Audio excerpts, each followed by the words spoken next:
ليه الرسول صلى الله عليه وسلم نهانا عن النفخ في الأكل؟ فأنت لو عارف جزاك الله خيرا، أما لو مش عارف فهو النبي نهانا عن النفخ في الأكل. ليه؟ لثلاث أسباب. واحد، للصحة والنظافة.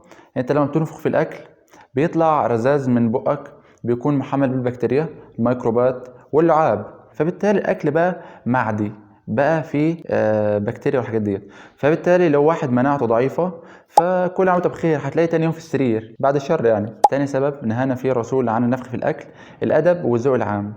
انت لما بتبقى قاعد في قاعده مثلا ولقيت شخص بينفخ في الاكل ومش مستني او مستبر ان الاكل يبرد، فبالتالي انت يعني سلوك غير مقبول.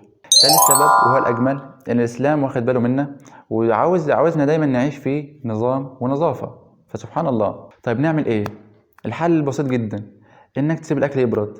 اما امهاتنا بقى الاكل طاب في ثانيه حطه للاولاد، لا بالراحه يا امي، سيب الاكل يبرد. احنا ايه يعني؟ انت كده هتاذي بقنا. لا، ازاي؟ الامهات في ثانيه يخلصوا اكل حاطين الاكل على الصواني او على الترابيزات، يلا يا لهوي، ويبقوا قاعدين مثلا الاكل بيطلع دخان تحس ان في حريقه. فالامهات بالراحه شويه، انتوا تعبتوا بقنا على فكره. طب نسيب الاكل يبرد عشان ما ننفخوش في الاكل واحنا نرجع نتاذي.